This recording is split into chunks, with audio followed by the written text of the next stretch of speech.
but you can call me Uhuru because I'm here to liberate your mind from the oppressive influences.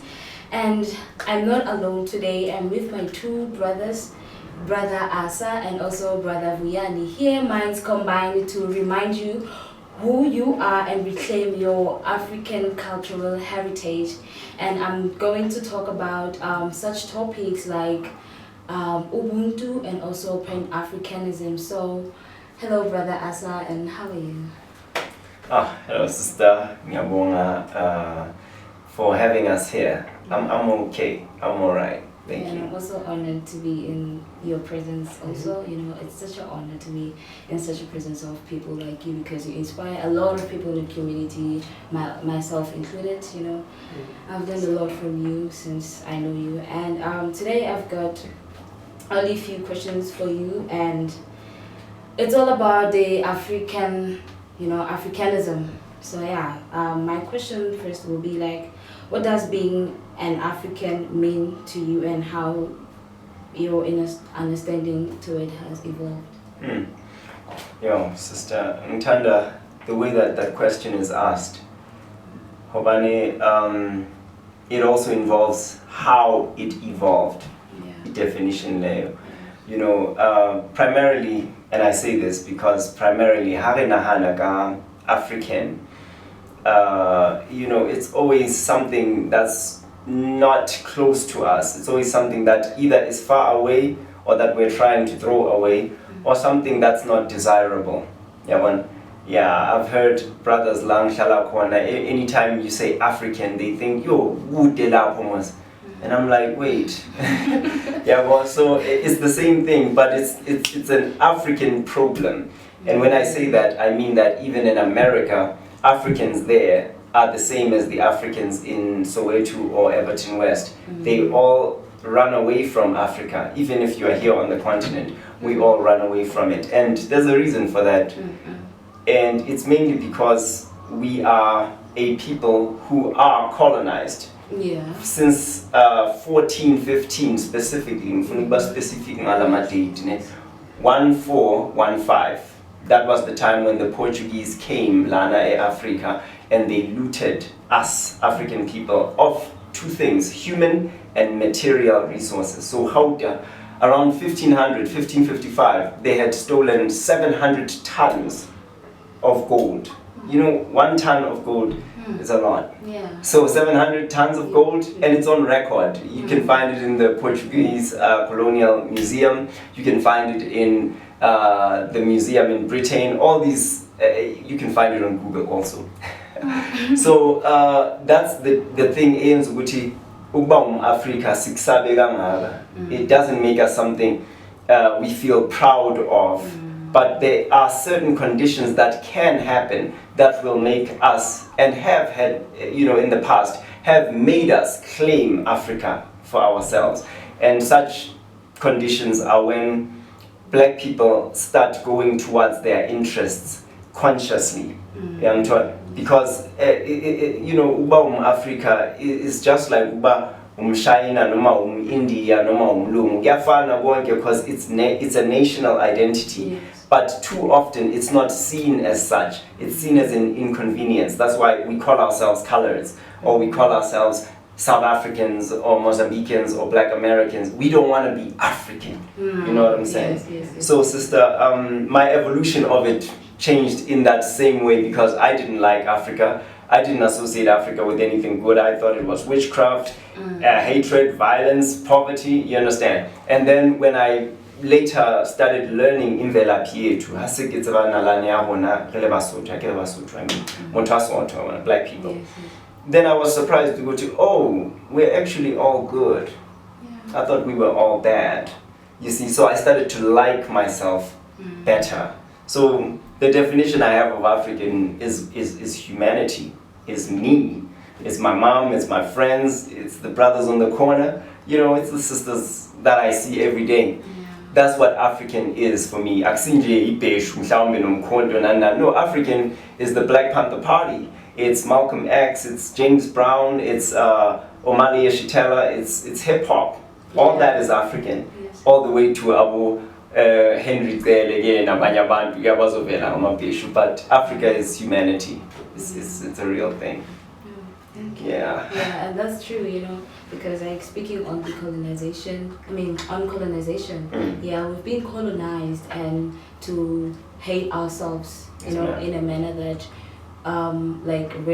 social racism, like you doubt yourself that am I beautiful, because like we see such things on TV, they instill it in your mind to hate yourself through television because they tell you like something that you need to do, not like something that it You doesn't already come are. from, yeah. So it's like your mind is being controlled by Yeah. other people. Your thoughts are not your thoughts. Yeah. Because like some things that we do nowadays in modern days, we do them because we saw someone who we think is cool, has it, or is doing it, so Sister Askisine, yeah. I wanna jump on what you're saying and unite with it. Vele, it's something that can be marketed.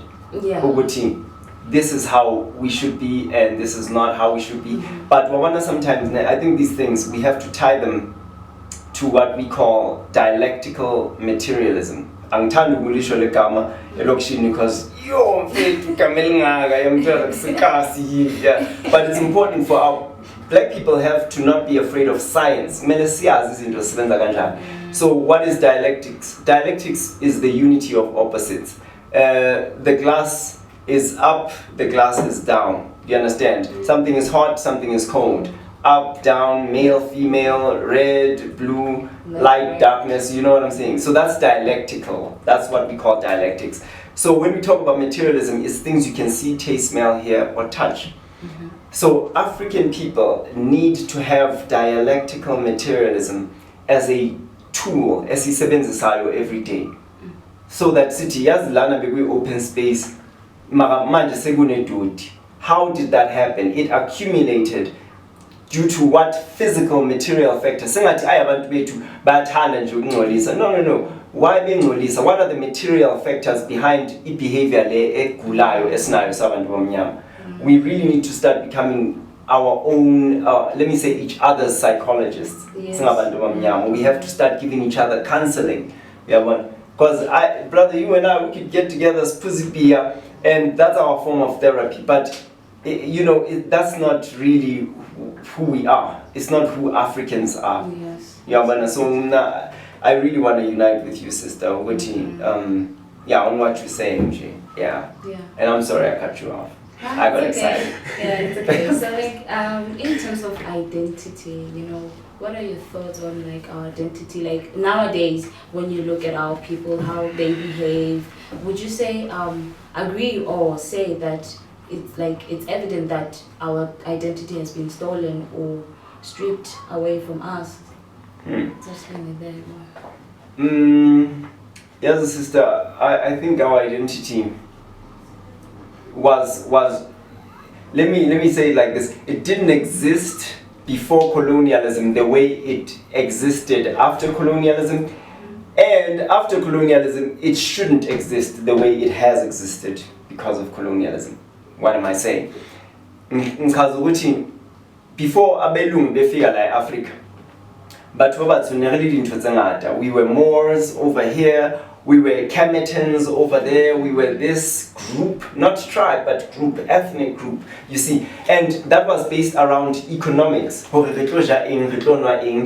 we going to survive on a day-to-day basis in this village or in this desert area or in the Kalahari, you see. But as soon as white people came here in 1652, 1555 or 17 something, now the dynamic of identity starts to change. We are no longer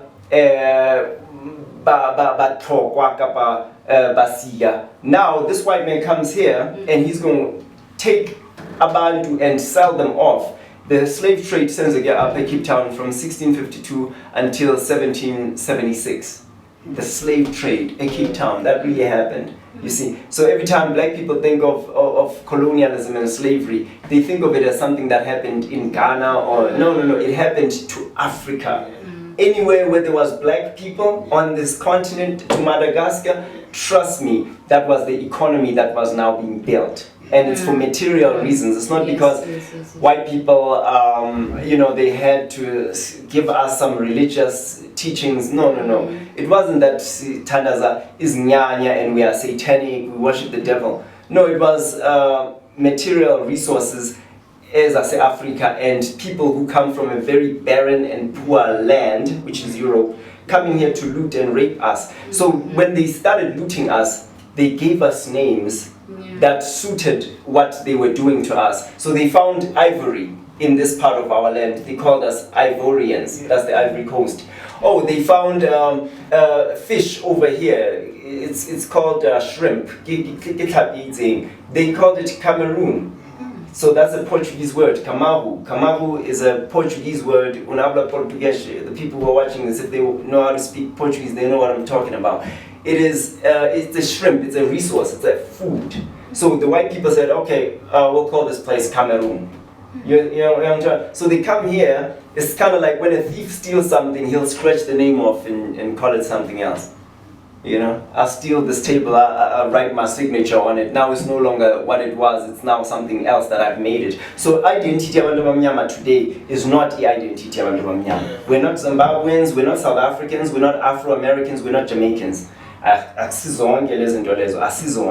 We're not none of those things. What we are is we are African people. We're black people, but let's associate it with the land. We are African. So the identity here too. Ayikafiki lapho ukuthi sibe ama-Africa, but it has to be that if we are to survive and to take back our resources, because it's really about survival and our happiness and our humanity. But when we talk about Ubuntu cannot be possible when we are not free. Yes. Because it'll be defined in a way that keeps us as slaves, as it can be. Did you want to say something to that, bro? So, what I can say about the national identity, like we as Africans, the way Baba we strip hanga corner, started from the slave trade, magasho brother Asa, because Magafiga white men, Magafiga lana, Utoletina, we were the capital, Tina, the slaves. So that's how it happened. We are where we are today because of Europe, Kongo strip our own national identity, and today we don't even know who we are. Yes. Yeah, so we like some differences way to, and we undermine each other as abantu abamnyama, and like abantu abaphume eZimbabwe, we have an organization athile abangafuni and like abantu abamnyama. So it shows ukuthi even abantu bethu, like our leaders, they don't know who we are, like our identity, abayazi. So they don't even know who they are, yeah, right? Because they colonized like us. Yeah, so that's the way it is. Yeah. Speaking on that, now I call like these days like we are mini Europeans. Mini Euro. That's true. Like we are mini Europeans because they I'm gonna use that. Our language, their language, meant to say sorry. Their language, and to learn the language, you need to learn their culture, the food, it's the whole thing. the jokes, behavior, attitude. Exactly. And also we've lost the Indonesian because of they came here and Babas classifier in our race. So our true identity, like we are not a race, Tina we are a nation, Tina. A race into a which is a form of capitalism. You're gonna go divide amongst Africans. So the term race, a term that is being used to who's classified and who's identity and dignity arona. So the term race is used in that way. I use only in a form of classify. It's not a form of classification. It's a form of a certain thing in a capitalist society. Oh, that's true. And like to divide us in a manner, and like putting borders on this continent, to divide us and say, you're a Zimbabwean, you belong in South Africa. And when you go to Tanzania, I'm a South African. Like when I'm from South Africa and go to Tanzania, I need to feel like I'm at home because it's home. Yeah. I don't need It's home. a passport because I know who I am. I'm an African. I belong there. It's my home. Sister, let me tell you what the justification for colonialism. Listen to what the politicians of South Africa will say. They'll say, well, what if you do something illegal there? What if you start drug trafficking there in Tanzania? We need passports. You see, that logic tells me that we needed slavery because what if the Zulu and the Kikongo were going to kill each other? So Jan van Riebeck should have come here and enslave us so that he can give us IDs and give us countries so we don't do that, right? And that's not really smart. And that's not very smart. So I was gonna say that to support your statement, to also knock away the arguments as corner in line with colonialism. Because it's not just Mahua who are pro-colonialist. The mini-Europeans, as you said, these mini-Euros, man, they are there too. We have Africans, these politicians here, things like Operation Tudula and things like that. Those are the mini-Europeans pushing that European agenda. And about that's a very serious thing because it separates furthermore of Africa. And in the process of it, can I quote Jesus? The process of it, Jesus says, an evil tree gives rise to evil fruit. So how you start something is how you maintain it. You see, so Africa, in order to be in this poor, dumb, blind position that we are in, had to be divided. So these people who divided it benefit from division ill, and they intend to keep benefiting, therefore they intend to keep it divided. So these mini Euros who are coming around dividing us are serving the big Euros, the real Europeans. Yes. And thank you for that definition. I'm getting into it, It's really hard. Yeah. Oh yeah, and like speaking on like politicians, like this thing, it's way deeper than we think. I don't want to. Oh yeah. It's way deeper than we think. Speaking on like politicians telling you what if you're gonna do something illegal? Yeah. Because, like in politics, when they say something is legal, I in my mind I already know that that's illegal because for them they say no to say yes, say yes to say no. Okay, right on, so right on. I don't understand, So I like you, sister. So like speaking on that, I feel like they are the security of white supremacy. They are also like puppets that they use to control us, thinking that they are our leaders. We didn't appoint them, they were appointed not by us because how can you like, I'd say for example President Ramaphosa, I don't know where he's from, but like let's say for me, one day I'm a president and then I say I'm from Kelele. Like I can't point somewhere in Kelele the improvement I did there. He's from Lokshin, but there's nothing he did better. No legacy. He didn't, so it's like he lacks constituency. Man, can we talk on that? Because I don't want to segue us off from the Ubuntu topic and everything, but can I respond to that quick? What's wrong with soon? I think it's going to be important to also have the class distinctions for Abandu, the people who are watching this podcast now. Class character, to understand. So what is class? Class is an economic situation where a person is. We have three classes generally. It's the working class. To produce itafule, iglasi, microphone, imbahla. We call them African working class. We call them workers. You understand? So abo mama bathengisayo lapha estopini bathengisa umbila ini, that's called working class because they are the main producers for everything.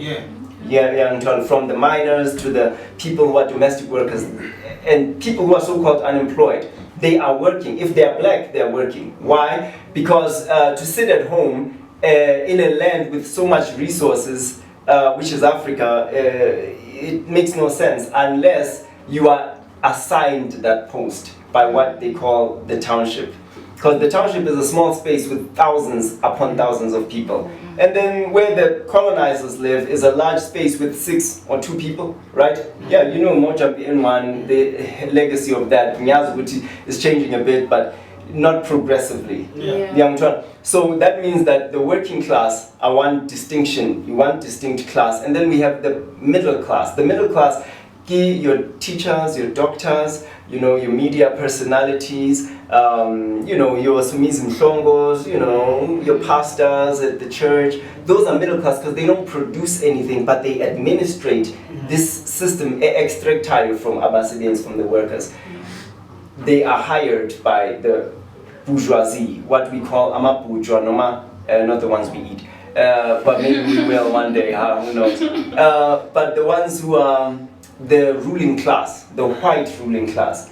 So when the system was created, so they've created other classes now, which is the middle and the working class. So I think the reason people they betray a community is simply because they are not from that class. Even if they were poor like us, they were not intending to solve the problem of poverty. Instead, they were intending to escape poverty. Yes. You see, if somebody was working class and conscious that he's working class, he wouldn't want to be a billionaire, because he would say, no, what we need as workers is control of what we produce. Not necessarily more money. No, we need to own this table after we've made this table. Because the contradiction in Africa is that Africa produces fish in Somalia and in West Africa, Sierra Leone, in the town of Lungi. We produce grapes in the Cape area and whatever, but none of us working there own any of that. The deepest mine in the entire planet Earth is right here in the northwest, or around Forchville, somewhere there. And black people know nothing about ownership, you see. So I just wanted to say that's the reason for betrayal, you know. Yeah. So nakhona into yenza ukuthi sifuna escape poverty because bayasifundisa nje ukuthi ube job seeker, not a problem solver in a community. Because even nasesikoleni nasingena khona like basifundisa ukuthi sifundisane like bakufundisa ukuthi wena uzivalele ube yi-one, like there's a term bathi ngiyuza kakhulu ukuthi uthululi one school, and you can see ukuthi umunye umAfrika uyasogola and you truly know lento leyo kodwa ngeke umsize uzomyeka ayiwani. So it seems ukuthi thina nje like silahleke kakhulu, and we want to kufana nama oppressor wethu nje. We want to relegate ourselves to a certain class from ukusuka kubo kuye to another one. So, but how do we bridge the gap? Wow, I love that question, Mama. How we bridge the gap, sister, is by becoming politically educated. And how we become politically educated, study the people who came before us. Nyazi rebangata hambe relo etsa mosebetsi for izinyanya zethu, our ancestors.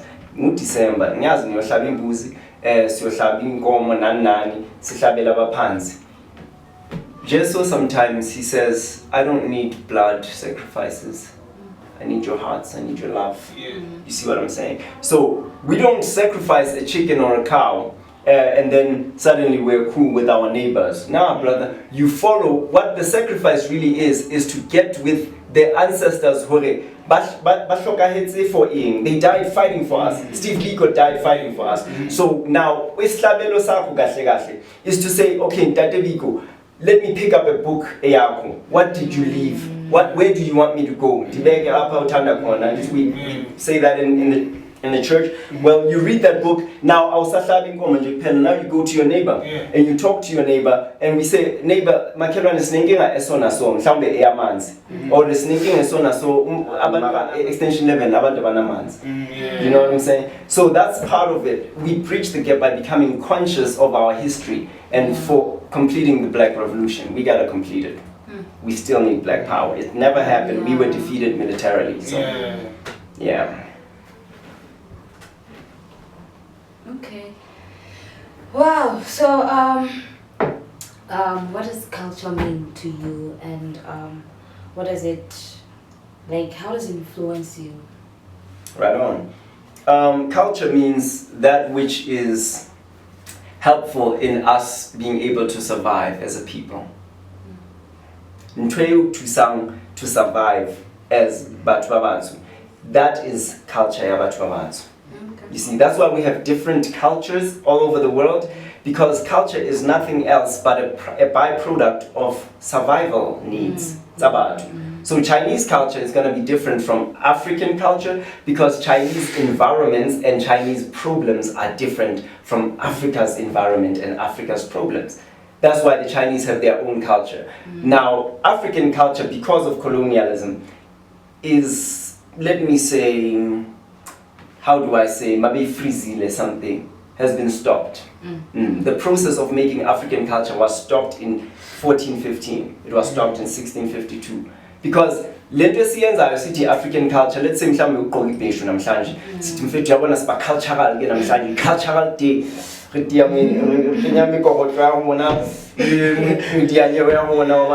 Well, brother, the thing is, that was 1652 when you were wearing those things, and there was a reason you were wearing those things. You were wearing those things in line with the challenges you were meeting in the environment at that time. Now you have an oppressor who has guns, drugs, murderous organizations, and all kinds of mind manipulation and control in the community. What our culture has to be based on: how do we build mental health because of these drugs coming in? How do we make mental health? How do we build some kind of better political understanding between us? That's African culture. So, to give you a simple example, African culture is this: a black power fist. You see, it's not just this group. This can be part of it, but while we're doing this, we also need this. We're going to have to have both of them, right? So Egypt, yes, it's our culture. Zulu, Shona, yeah, it's cool, but it has to be tied to get the land back, get the love back, get the people back, get the gold back. That's our culture. Our culture is getting our stuff back. I said stuff, I didn't want to say the other S word. So that's what culture is. You see, in our definition as Uhuru movement, see, define kanjalo culture. Because abantu abaningi bazothi ukushaya indlamu mfethu, ukwenzani ubona ukushada, no, ukushada abafazi abeseme. Not really. You know, culture actually is making the revolution. Because once the revolution is made, Africa will have more resources, more life, then there'll be more black people alive. Culture should keep you alive. It shouldn't watch you die. So anything we do, because our ancestors did in the past, it might be called a tradition, but it's not our culture. There's a difference. So tradition is you walk where they treaded before. You tread where they treaded. That's tradition. But culture is definitely different. It has to. It's like raincoat, ganeta or raincoat. Now you're at the beach, take it off. Culture is flexible. Yeah. Wow. Okay. Oh, like they say, it's the apex of social development or something like that. Economical development. Right on. Yeah. That's a good definition, though. I think that's a cool definition, sister. How do you say it? Can you say it again? Like, that's the definition of culture? No, someone says that culture is the apex of economical development. That's Joy D. I don't know if I'm going to Joyce say... DeGruy? Yeah. Oh, I know her. I was reading her book last week. Oh my God, she's a black woman, African, from the United States. I love her. Man, you bad girl. Damn, we gotta talk. So yeah, Joyce DeGruy, she had a book called Post-Traumatic Slave Syndrome. Exactly, PTSD. You got that book? Oh, I'm reading it. I have it right now on my phone. You need to burn me. Yeah, it's a whole thing, right? So no, she's definitely right. She's right on with that definition. So culture has to do with that. And the Lama Malwa, Lamkosa, she's very intelligent. And don't be surprised, can't you Mkosa? Abantu abaninzi bacinga Mkosa ngumuntu ophuma Eastern Cape. You know, there was no Eastern Cape before white people got here. There was no East London or King William. You know, London, Williams, Graham, those are white people. So we are not some Eastern Capians. We are, umuntu Mkosa. Mkosa ngumbala. So Beyonce ngumxhosa, unfortunately, and Malcolm X ngumxhosa. Of course, that one we're proud of it. You understand? So uma ngikhuluma isiZulu mangithi umZulu ngichaza ukuthi wonke umuntu omnyama. Haki bwasisotho hake ngosotho ke hlalusa motho asotho batho babatho. I understand? So from Shona to Luo to Kamba, all those words were simply defining who we thought we were in relationship to white people. They were not who we thought we were in relationship to each other. So those definitions, we gotta get those right. So yeah, with Sister Joyce, when she said that about the apex of economic, political, social organization and stuff like that, I think she's right on, because culture has to do with survival. But survival has to do with how we're gonna eat. Food, clothes and shelter, that's part of survival. So our culture is something that's supposed to help us survive. So I'm with you. I'm with you, sister. Yeah. Thank you. That was nice. That was nice. There's a lot. We read the same books. Yeah. Well, books. You know, I like knowledge. right on, Africa.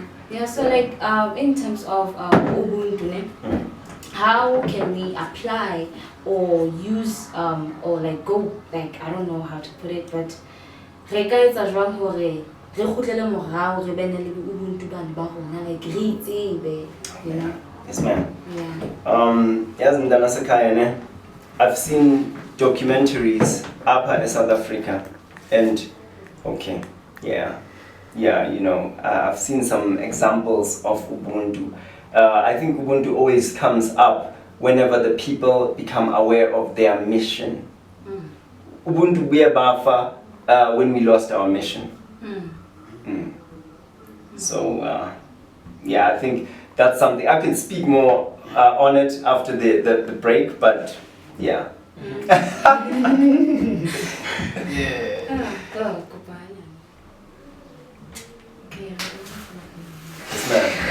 Yeah, thank you, sister. So in terms of bridging the gap, we're talking about picking up where Malcolm X left off, picking up where Steve Biko left off, because they were not dead through natural causes. They were stopped via a process of targeted assassinations because of the mission strategically, what it would mean if they succeeded.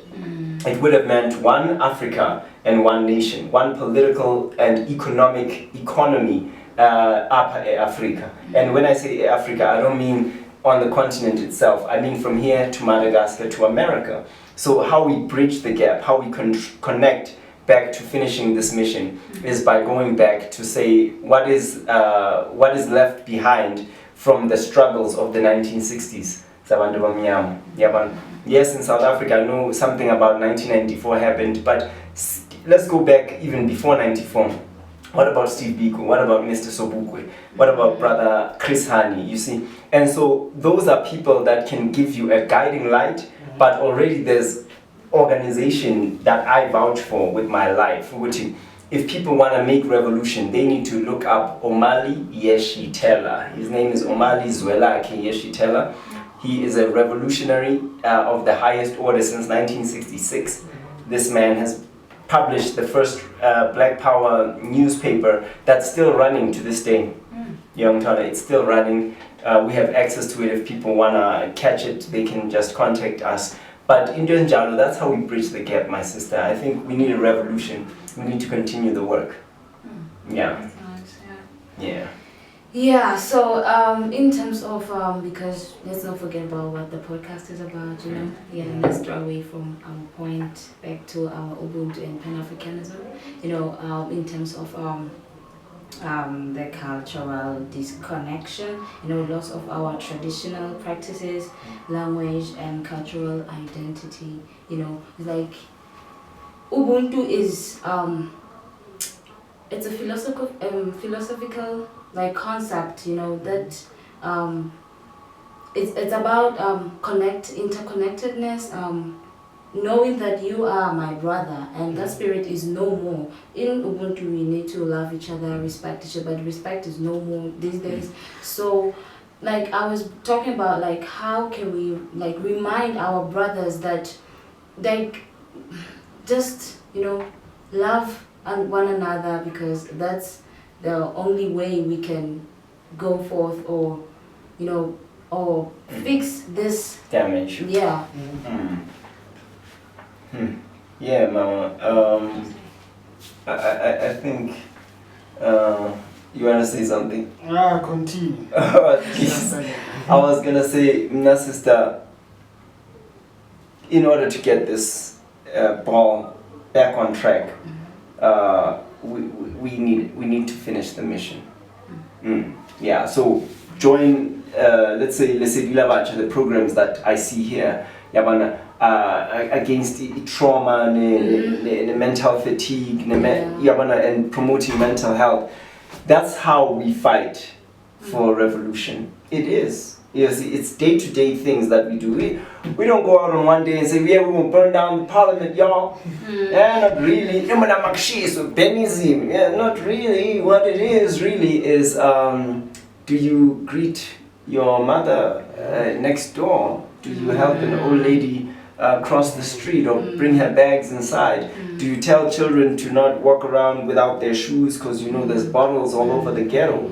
That's the revolution. That's what Black Power looks like.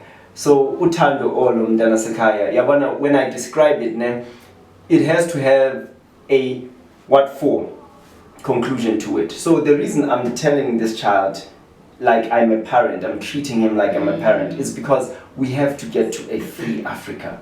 The reason singasazenzi is because we think this is what freedom is. And it's not that great. We're still paying rent with overpriced housing, and we're still starving, and the police are still killing us. Damn, freedom is useless. Freedom is hard then, it's useless. Gandhi, no, actually you never really got there. So mina sister, I would say in order to bring back Ubuntu, we need to have the long view. Yogoti and like what will a liberated Africa look like? Yeah, what are we fighting for? Yeah, sometimes we use kufunda for exam schooling. Mawuyazi ukuthi ufuna uku-achieve even beyond the exam. But if the exam is the conclusion, then as soon as exam day comes, you finish the exam, you're like, I'm done. Yeah. You lose all discipline, you lose all the skills you had. We gathered a lot in the process of fighting for our freedom. We haven't won, we lost, but we are still ourselves. We can still pick it up. Yeah. Malcolm used to say, if you did it before, you can do it again. Yeah. So mina sister, I think Ubuntu singabuyisa if we have a strategic outlook. Yeah. And also you understand that the situation is trying to kolwanela in hand. And then children na impossible to necessary na okay because a struggle without Lerato, I think because if we then it means impossible. Not to solve it. But if you can understand the struggle from most guaranteeing then until today, then you can understand the way forward yeah. So that's the way we can back to Ubuntu. Yeah, but I mean, we should have Ubuntu within the community. Like, we don't need Abanyaban to put in Basfundi. So we snap my children, just Nafundisa. Yeah. So, yeah. Stop tracking fingers. Yeah. When they should have done this. Yeah. So, we gotta be responsible. And this thing of like waiting for other people to do things for us, we can still start with what we have. Yeah. And like it really affected us mentally. This thing. It really affected us mentally. Sometimes, sister, when it comes to that thing, in defense of the African working class, for us to be so deaf, dumb, and blind in the way that we are, it's part of the process. When you want to enslave a people, they must be made dumb. Yes. I mean, if they're intelligent, they'll kill the slave master. Yes. So you have to make these Africans dumb. And it's through, one of the ways that I can make you dumb, it's a 5-step process. I take away your sensitivity, your ability to feel. Emotional sensitivity. I'm feeling it. And when I feel like I shouldn't cross the street, I should cross the... No, I don't care. I have to do this. My ego says that. I feel like I hurt her feelings. No, I don't care. Yeah, she's not going to respect me if I say sorry. I feel, but I always ignore. That's part of how the slave master keeps African people enslaved. He takes away your sensitivity, your ability to feel. Okay, I can feel it, or we have many different signs in the too. Personal sometimes. So I would say that there's a 5-step process. We have to become sensitive, physically, emotionally, spiritually, anyway, sensitive, first of all. That will give rise to what we call responsibleness or responsibility or responsibility. It'll give rise to that, because when you are sensitive, then when something happens, you respond to it accordingly. You see, and then from responsibility, now you move to the 3rd step, which is what we call control. Because when you can respond to something, it means that you control the outcome. Yes. And what control is leading us to the 4th, which is power. Control is power. When you control electricity, you have what we call power. You understand? And then all these 4 things, in the final analysis, what they really culminate in becoming is what we call inkululeko, or freedom. So in order to get to freedom, you gotta have all these. You don't have to remember the order that I said it in, but you have to ask yourself, am I responsible? Am I sensitive? Am I in control? You know what I'm saying? That's where we can really get freedom. Because as long as you don't have power, you can't say you're free. Yes. As long as you're not responsible. And then we think somehow we are free. No, if you're doing that, you're a slave. Because first of all, you are not in control of this situation. Yes. Our government you see, you're throwing away your responsibility. You're giving it to this guy, and he's not even in your class. This guy's a billionaire. Are you serious? You think that this guy who lives in Sandton somewhere is gonna come being affected by issues of Everton West because he doesn't care? And it's okay for him not to care, given his class. It's fine, but we gotta take care of ourselves too, as a class. Yeah. Yeah, and also I know this thing of responsibility, control. Like some, but to clean after yourself, take care of yourself. Some it's normal that when you wake up, you do your bed, brush your teeth, wash your face, go and eat breakfast, all those things. But some is not, when you wake up, just wake up and you go eat breakfast now, So and you go to school, but I want to make a point, when you go to school, the school system is it was never meant to educate us in a way that we can do for ourselves, when let's say we are done at school, so we were never taught the responsibility how fit pampiri fela even if it's not you, that's responsibility. Take it, like the trash can is there, just pick it up, say I said you were instead you were even allowed to say that it's not my paper, and and so the ones who are so called the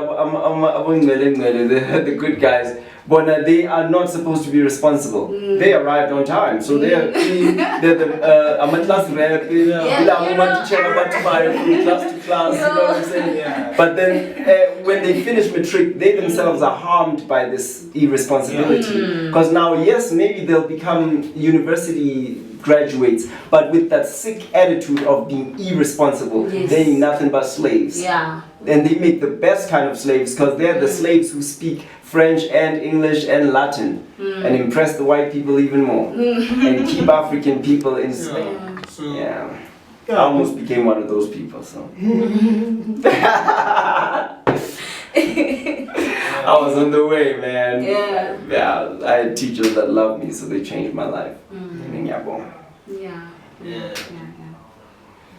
You got something? Yeah, so mina ngasho nje ukuthi i-responsibility ezusoshiile ukuthi kakhulu bawuruta adolabethe and then ofihla esikolong ga ona motho a o rutang gore se ka latlhela pampiri fatshe. So it means go tšho gore o tlo lena anyane responsibility nyana eo because mostly nje re tseba responsibility ka tlong ga tso se ja ruta ke tsa so mara ke tsa mastrating ke latlhela pampiri. I'm not responsible. Yeah, ke responsible then I say so ibile na taba ke so yeah so iyo into enzima so I think maybe mangabe the thing is responsibility qale ngaphandle qala maybe before ngasendlini. Well, let me say it like this as an African. Damn, I wish I could have heard that. You want to say that again? Okay, thinking about it. I was gonna say this: the programs. Angithi abantu bethu are in trouble like this. What your organization and my organization, what we can do as we work together, sisters and brothers, is to make programs that make those small life skills available once again. Yeah, but I teach small things, Sister Mina. I'm all about waste management.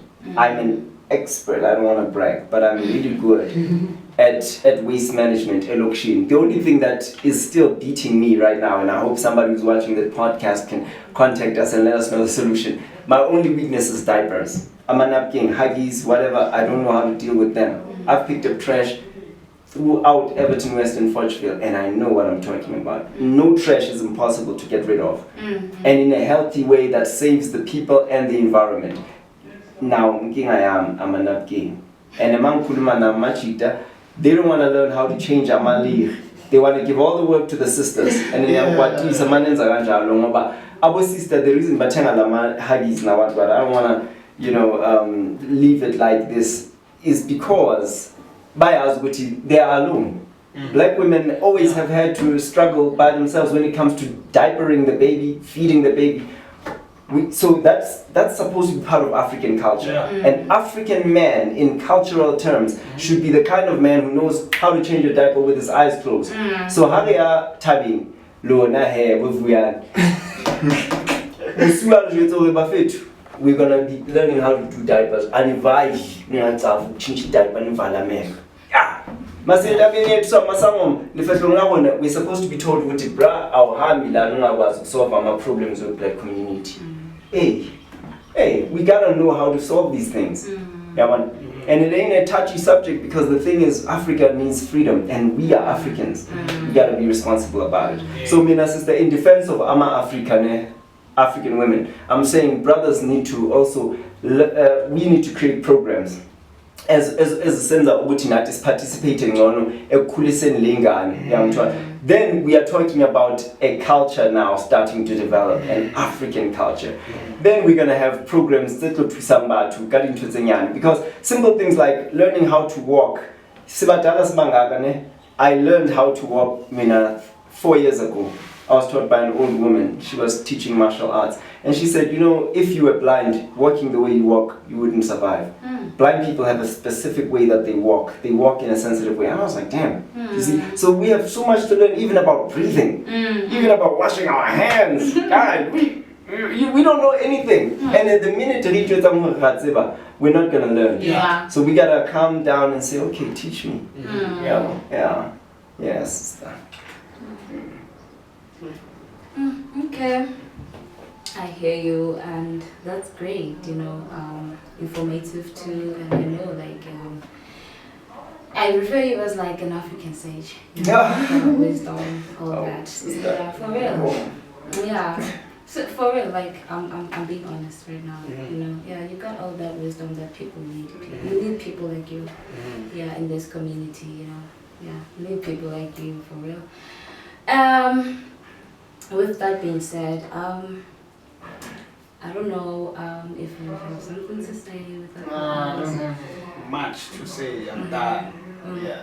So we've talked about culture, we've talked about a little bit of religion and color, and also how these things have affected us, colonialism, and how we can bridge the gap and thank you so much for the information that you have given us today. We really needed that, and I'm also saying that I'm still honored to be in your presence. Oh, sister, you're gonna spoil this old man. But thank you for having us. Yeah. On behalf of the Uhuru movement, we wanna thank you, brothers and sisters, for hosting us here. Okay. I think this we've come to an end of our show, and whoever is watching this, don't forget to like and subscribe to our Ubuntu Batho podcast for more content. Subscribe and like and stay tuned. Thank you. Uhuru.